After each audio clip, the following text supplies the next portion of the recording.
जय हिंद दोस्तों, स्वागत है आपका हमारे YouTube चैनल एमर्स एकेडमी पे, जहां मिलते हैं आपको 10वीं क्लास की संपूर्ण तैयारी करने का मौका। दोस्तों, उम्मीद करता हूं कि आप खुश होंगे, स्वस्थ होंगे।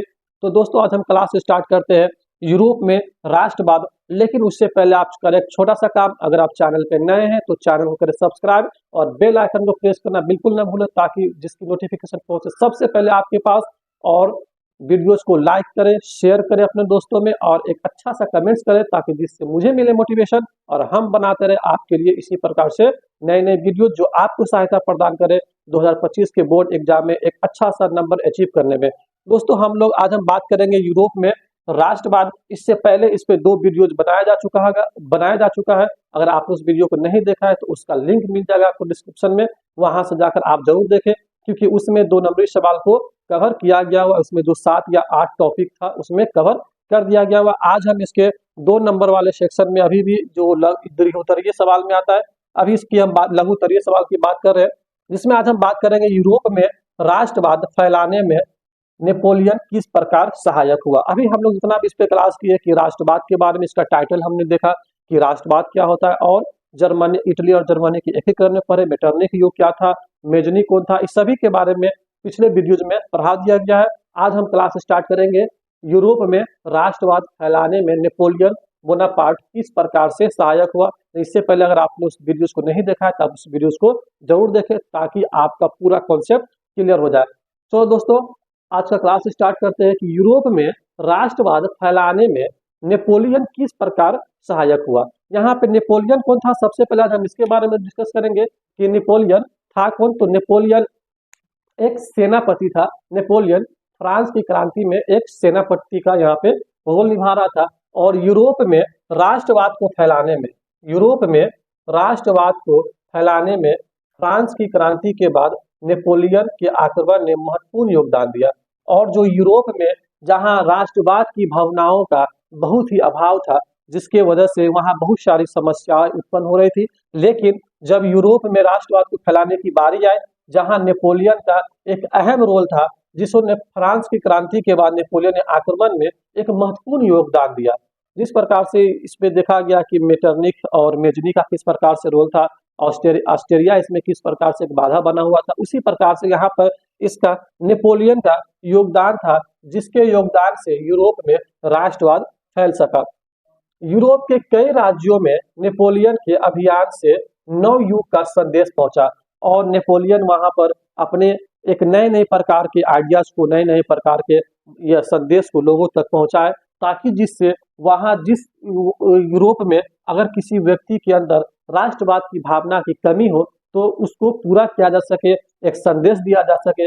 जिस प्रकार से आज हम लोगों के अंदर एक अगर ऐसा व्यक्ति हो जिसके अंदर एक राष्ट्रवाद की भावना की कमी थी, जिसे अभी जो सरकार है उन्होंने राष्ट्रवाद की भावना को लोगों में पनपाया है, और किस प्रकार से लोगों को राष्ट्र के प्रति अपना स्नेह, राष्ट्र के प्रति अपनी एकता को रखने का एक जुनून और जज्बा पैदा किया। उसी प्रकार से यहाँ पे नेपोलियन ने भी कार्य करा कि इसके आक्रमण के बाद नेपोलियन ने यूरोप के कई राज्यों में, जो यूरोप छोटे छोटे टुकड़ों में वहां बटा हुआ था, उसके कई राज्यों में इन्होंने अपने एक संदेश को पहुंचाया, जो वहां के राष्ट्रवाद को फैलाने में एक अहम भूमिका निभाया, संदेश पहुंचाया।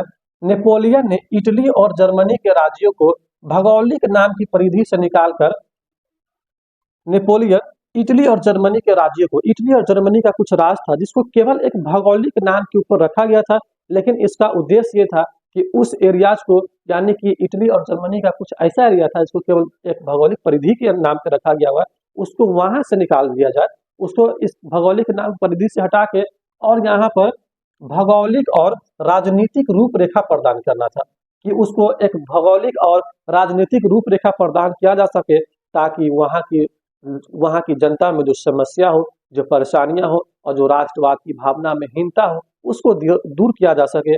यही यहाँ पर नेपोलियन बोनापार्ट का मुख्य उद्देश्य था, जिससे इटली और जर्मनी के एकीकरण का मार्ग प्रशस्त हुआ। जहां से नेपोलियन के इस योगदान से इटली और जर्मनी के एकीकरण का जो मार्ग था, एकीकरण का जो रास्ता था, जिसमें कई बाधाएं थी। हम लोगों ने पिछले वीडियोज में जब जिक्र किया था कि इटली और जर्मनी के एकीकरण में ऑस्ट्रिया का क्या भूमिका रहा, ऑस्ट्रिया किस प्रकार से उसमें बाधा बना, तो ऑस्ट्रिया नहीं चाहता था कि इटली और जर्मनी का एकीकरण हो, जिससे ऑस्ट्रिया का दबदबा कम हो। लेकिन नेपोलियन ने वहां पे अपना एक एक सेनापति का रोल निभाते हुए, एक सेनापति का अपना कार्य निभाते हुए उन्होंने क्या करा कि इसको उसके भौगोलिक परिधि से निकालकर भौगोलिक और राजनीतिक रूपरेखा प्रदान किया, जिससे इटली और जर्मनी के एकीकरण का मार्ग क्या हुआ, प्रशस्त हुआ। यानी कि उसमें जो बाधाएं थी उसको अलग अलग करता चला गया। तो ये था यूरोप में राष्ट्रवाद फैलाने में।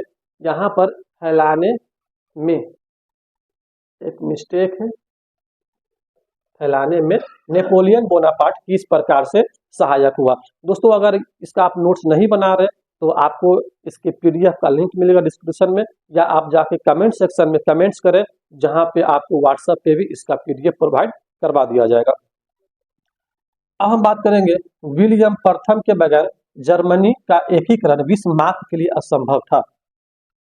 विलियम प्रथम के बगैर जर्मनी का एकीकरण क्या था, बिस्मार्क के लिए असंभव था, क्योंकि एक अकेला व्यक्ति के लिए पूरे जर्मनी को एकीकरण कर देना संभव नहीं था। तो इसने किसकी सहायता ली, विलियम प्रथम। विलियम इसको फर्स्ट बोले या विलियम प्रथम बोले, both are the same thing, there is no any distinguish between both. यहाँ पे विलियम प्रथम बोले या इसको विलियम वन बोले, एक ही। ये कौन था विलियम प्रथम, कौन था विलियम प्रथम? इंग्लैंड का प्रथम नॉर्मन राजा माना जाता था। नॉर्मन राजा, नॉर्मन यानी कि नॉर्मन एक जाति के रूप में था। नॉर्मन नॉर्मन राजा था, इंग्लैंड का प्रथम नॉर्मन राजा। और नॉर्मन एक जाति के रूप में पहचाना जाता था, जो हमलावरों के रूप में वहां पे बसिंदों के रूप में वहां पे आके बसना शुरू हुआ था। तो ये एक राजा था वहां का, कौन, विलियम प्रथम। तो विलियम प्रथम, यहाँ पर विलियम प्रथम जानता था कि ऑस्ट्रिया और फ्रांस को पराजित किए बिना जर्मनी का एकीकरण संभव नहीं है। तो इस बात का विलियम को यहाँ पे ज्ञान था कि जब तक हम ऑस्ट्रिया और फ्रांस को पराजित नहीं कर सकेंगे, तब तक यहाँ पर जर्मनी और इटली का एकीकरण संभव नहीं हो सकता। कहते हैं कि किसी को मजबूत नहीं बनने देने में अपने उसके मजबूत बने रहने का एक बड़ा वहाँ पे नियम होता है। जिस प्रकार से हमारे समाज में भी देखा जाता है कि कोई नहीं चाहता कि हमसे कोई आगे निकल सके। अगर आप आगे निकलने की कोशिश करते हैं तो आपका पैर पकड़ के खींचने वाला आपको बहुत मिलेगा, क्योंकि उसको मालूम है कि अगर ये व्यक्ति हमसे आगे निकल जाएगा तो मेरा 5 रुपए का सामान दुकान पे से लाने कौन जाएगा। तो यहाँ पे इसका यही कहानी था, ऑस्ट्रिया और फ्रांस को पराजित किए बिना, जिसमें ऑस्ट्रिया का था सबसे बड़ा बाधा था। ऑस्ट्रिया को मालूम था ना कि अगर ये इसका एकीकरण होता है, अगर यहाँ पे इटली और जर्मनी एक साथ आता है, तो कहीं ना कहीं किसके लिए नुकसानदेह यहाँ पर, ऑस्ट्रिया और फ्रांस, क्योंकि इसके शक्ति में कहीं ना कहीं कमी आवेगी। और कहते हैं कि कोई व्यक्ति अपने बराबर किसी को खड़ा होने देना पसंद नहीं करता है। जिस प्रकार से अभी हमने एक और भी नया एग्जाम्पल देखा है कि जब यूक्रेन वहाँ नेटो का सदस्य बनने जा रहा था, तो ये यूक्रेन जब नेटो के सदस्य बनने के लिए वहाँ पे अपना एक प्रस्ताव रखा, तो किसने, रूस ने क्या करा, उसको यूक्रेन को पकड़ के पूछ दिया कि ना हमें बगल में खड़ा रहेगा और नहीं हमसे बराबरी करना सीखेगा। ये तो इस जानता था ना कि नेटो में जैसे ही यहाँ पे शामिल होगा तो इसको मारना बड़ा मुश्किल होगा, लेकिन उससे पहले से पकड़ के पूछ दो, न यहाँ पे आवेगा और न हम साथ में बराबरी करके ये बैठेगा। तो दोस्तों ये पहले भी ये बात चल रहा था कि न तो हमें कोई व्यक्ति कल नहीं चाह रहा था कि कोई ऐसा व्यक्ति जो नीचे तबके से हो, जो यानी कि एक डेवलपिंग फेज में हो, वो नहीं चाहता है कि वो व्यक्ति डेवलप करके हमारे बराबर हो सके। वही काम किसका था, ऑस्ट्रिया और फ्रांस का था। लेकिन विलियम प्रथम को इस बात का पूर्ण ज्ञान था कि जब तक यहाँ पर ऑस्ट्रिया और फ्रांस को पराजित नहीं किया जाएगा, यहाँ पर जर्मनी का एकीकरण संभव नहीं था। तो जर्मनी के एकीकरण के लिए विलियम प्रथम को बिस्मार्क ने क्या किया, अपना चांसलर बना लिया।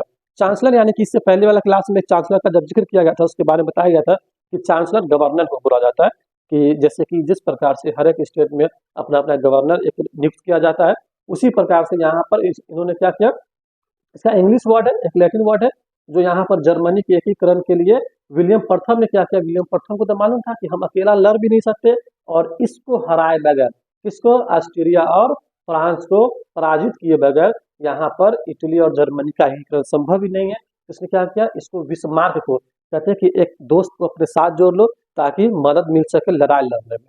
इसका दोस्त कौन, ऑस्ट्रिया फ्रांस को हराने के लिए विलियम प्रथम का, इसको बिस्मार्क ने नियुक्त किया अपना चांसलर, ताकि दोनों आदमी साथ मिलकर स्ट्रेटेजी बनावे, दो आदमी मिलकर दुश्मन पे भारी पड़ा जा सके। तो जर्मनी का एकीकरण असंभव था, क्योंकि इसको जब तक नहीं बना था चांसलर, इसके स्ट्रेटेजी जब तक उसमें शामिल नहीं थी, तो जानता था कि बिस्मार्क यहाँ पे, बिस्मार्क को अपना चांसलर जब यहाँ पे नियुक्त किया, तो इसको जानता था कि ये चांसलर बनेगा तो एक अच्छी स्ट्रेटेजी हम दोनों मिलकर साथ में तैयार कर सकते हैं, जो हमें आने वाले वक्तों पे इस दोनों को पराजित करने में सहायता प्रदान कर सकता है। तो ये था हमारा विलियम प्रथम के बगैर जर्मनी का एकीकरण बिस्मार्क के लिए असंभव था। क्यों असंभव था? क्योंकि यहाँ पे विलियम प्रथम को इस बात का ज्ञान था कि ऑस्ट्रिया और फ्रांस को हराए बगैर, पराजित किए बगैर वहां पे हम जर्मनी और इटली का एकीकरण नहीं कर सकते।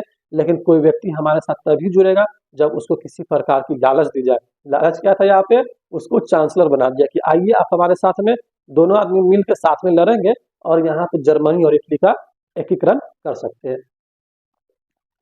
अब हम बात करेंगे यहाँ पे जर्मनी के एकीकरण में बिस्मार्क की भूमिका क्या थी। अभी हम यहाँ पे देखें कि बिस्मार्क को क्या किया गया? चांसलर बना दिया गया। बिस्मार्क को चांसलर बनाया तो बिस्मार्क यहाँ पे अपना एक जो अपना जो अपने कार्य का किस प्रकार से यहाँ पर निर्वहन किया, अपने ओहदा का किस प्रकार से निर्वहन किया, हम उसके बारे में जानेंगे कि यहाँ पर जर्मनी के एकीकरण में बिस्मार्क की भूमिका क्या रही। जब इसको चांसलर बनाया गया, जब इसको यहाँ पे गवर्नर घोषित कर दिया गया, तो ये अपने क्रियाकलापों को किस प्रकार से आगे की ओर लेके बढ़ता रहा।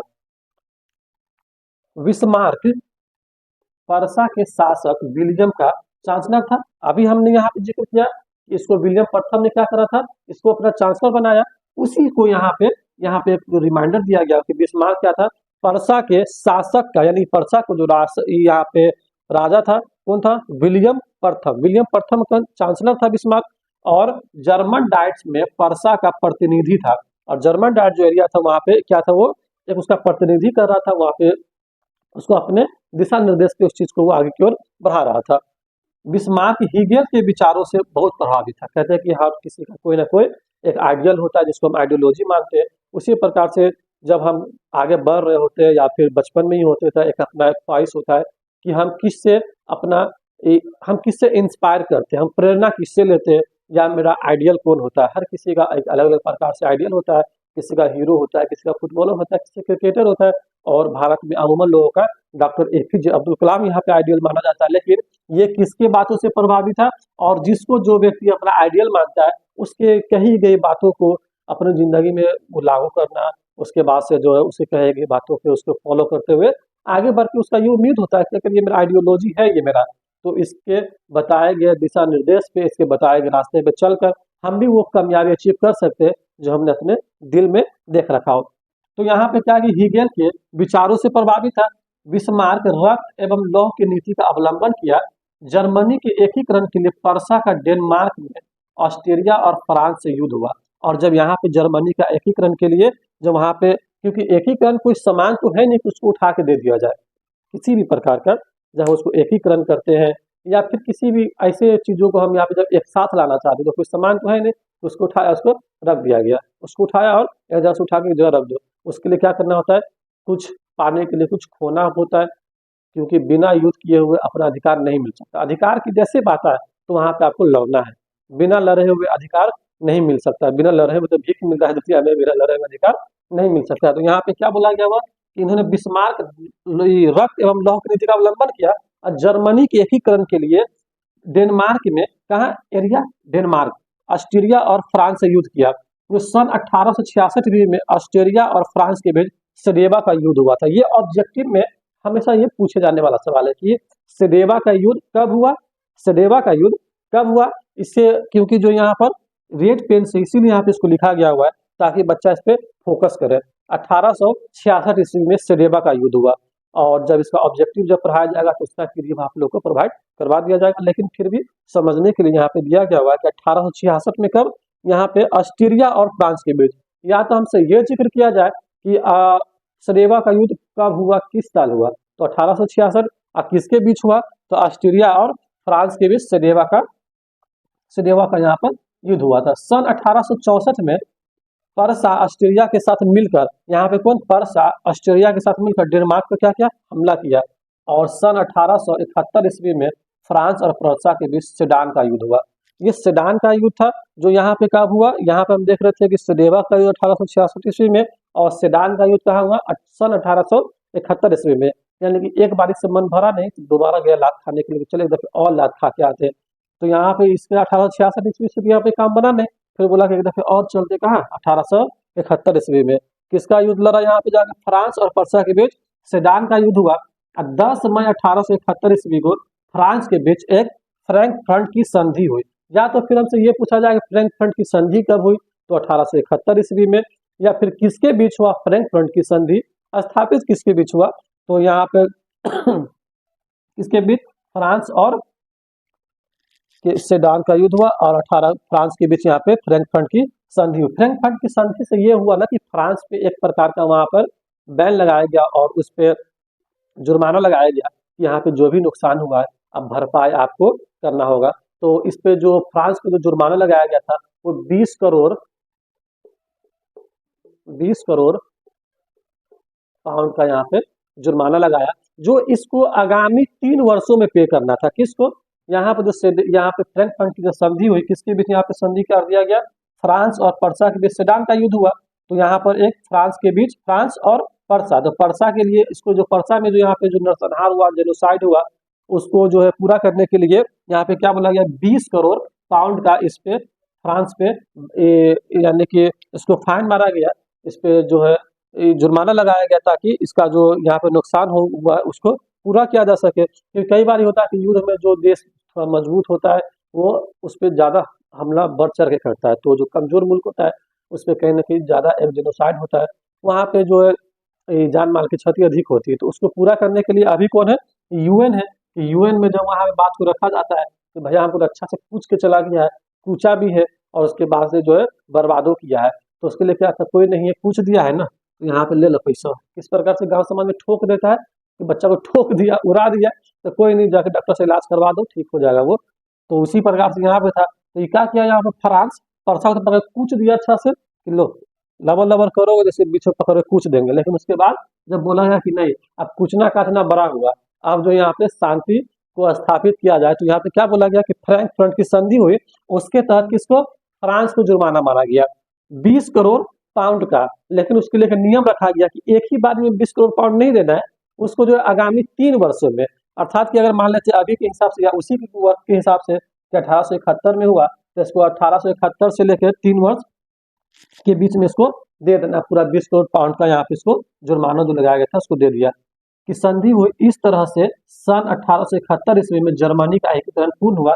लेकिन दोस्तों जर्मनी का एकीकरण तो पूर्ण तो हुआ, लेकिन यहाँ पर फ्रांस के साथ जो दुर्व्यवहार हुआ, यही हमारे प्रथम विश्व युद्ध का कारण बनकर उभरा।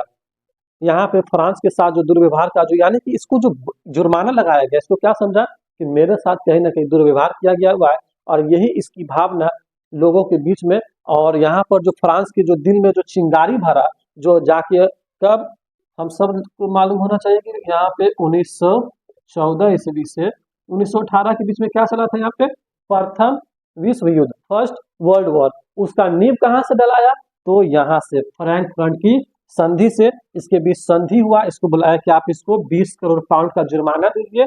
जुर्माना दिया तो सही, लेकिन इसके दिल में कहीं ना कहीं एक भाव था कि मेरे साथ दुर्व्यवहार हो रहा है, तो उस फर्स्ट वर्ल्ड वॉर का ये बन के खड़ा हुआ, जो 1914 से 1918 के बीच दुनिया ने देखा है किस प्रकार से फर्स्ट वर्ल्ड वॉर में नरसंहार चला, किस प्रकार से लोगों के बीच कैजुअलिटी हुई, कितने वहाँ पे सैनिक मारे गए।